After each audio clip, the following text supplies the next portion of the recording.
અહીંયા નીચે એક હોડી પડી છે, તેનો ઉપયોગ માછીમારી ઉપરાંત કોઈ ભક્તોને જો પૌરાણિક જે જળમાં ડૂબેલું ત્યાં દૂર પહાડોમાં હાફેશ્વર મહાદેવનું મંદિર છે ત્યાં જવું હોય તો પણ હોડીમાં બેસીને પહોંચી શકાય છે.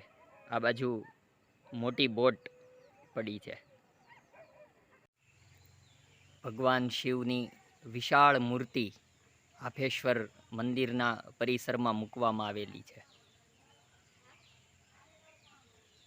આમ તો મૂળ મંદિર એ અત્યારે નર્મદા મૈયાના ખોળામાં છે અને અહીંયા નવું મંદિર બનાવવામાં આવેલું છે, તેનું પુનઃનિર્માણ કરવામાં આવેલું છે.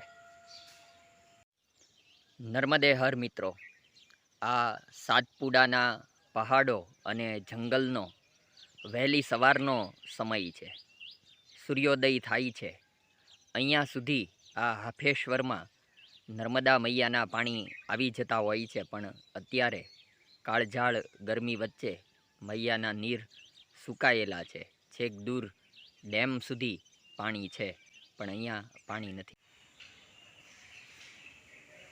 અહીંયા બહાર આ રીતે હનુમાનજી મહારાજ અને વડમાંથી જ સરસ શિવાલય બનાવેલું છે, જે બહાર પરિસરમાં જ છે. અહીંયા પણ જળ ચડાવી શકાય છે.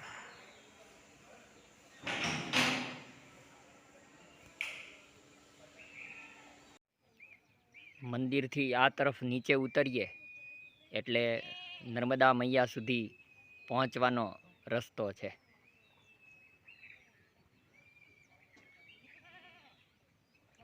અહીંયા મહાકાળેશ્વરની બાજુમાં યાત્રિકો માટે બેસવાની વ્યવસ્થા કરેલી છે, એટલે જંગલની પણ અનુભૂતિ થાય, સાથે આધ્યાત્મિક ધાર્મિક અનુભૂતિ પણ થાય. આ તરફથી ઐતિહાસિક મંદિર આવી રીતનું દેખાય છે. અહીંયા ઘંટારવ થાય છે, તેનો પડઘો સાતપુડાના જંગલોમાં દૂર દૂર સુધી સંભળાય છે. અહીંયા ધર્મશાળાનો વિસ્તાર છે, જે મંદિરના પાછળના ભાગે છે. આ બિલ્ડિંગ એ ધર્મશાળા છે.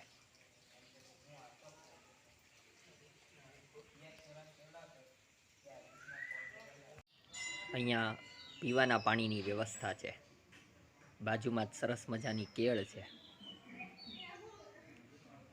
આખું વાતાવરણ નયનરમ્ય છે.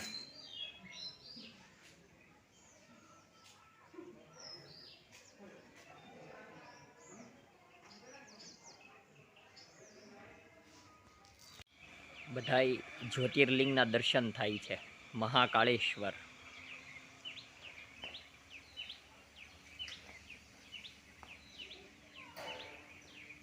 મમલેશ્વર,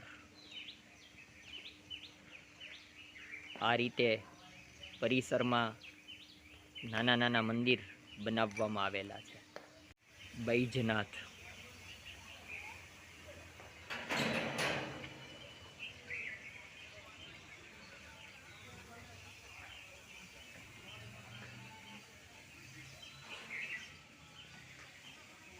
ઓમ નમઃ શિવાય.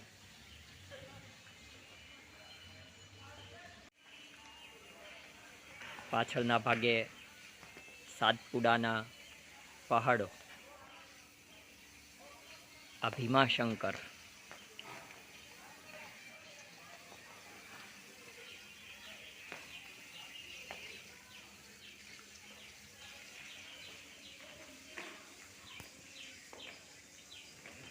ઓમ નમઃ શિવાય.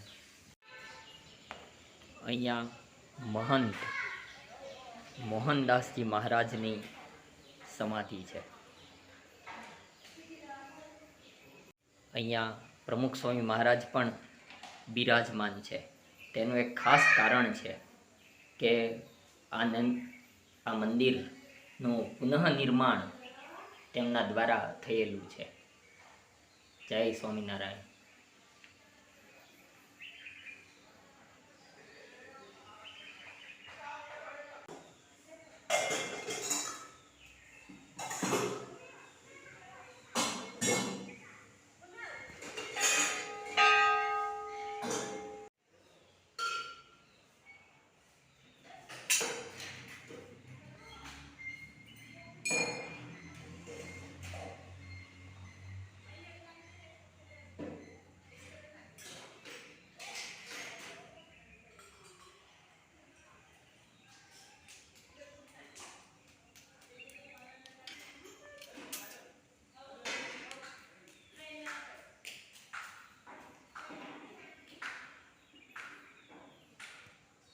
જ્યોતિર્લિંગમાં આ તરફ વિશ્વેશ્વર, નાગેશ્વર,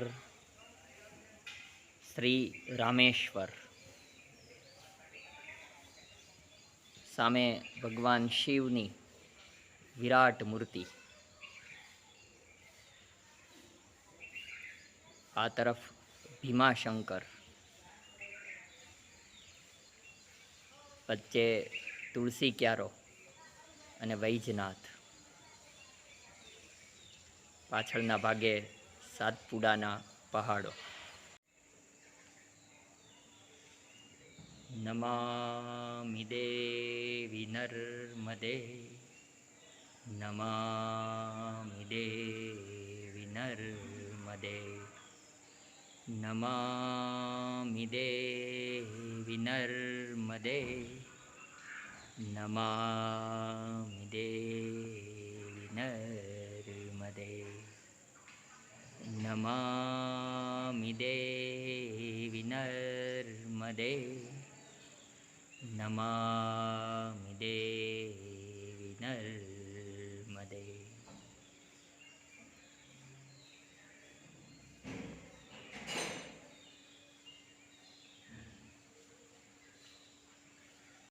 આ બાજુની સાઈડમાં ડુંગરાઓની વચ્ચે બાળકોને રમવાના સાધનો છે, બગીચો છે.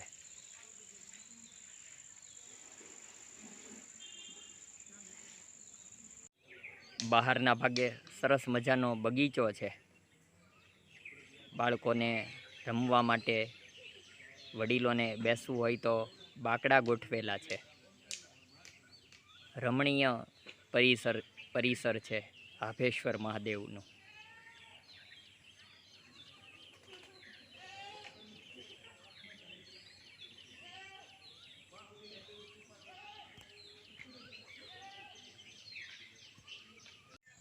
પાછળના ભાગેથી શિખરબંધ મંદિર અને ફરતું ગાર્ડનિંગ એકદમ બેનમૂન લાગે છે.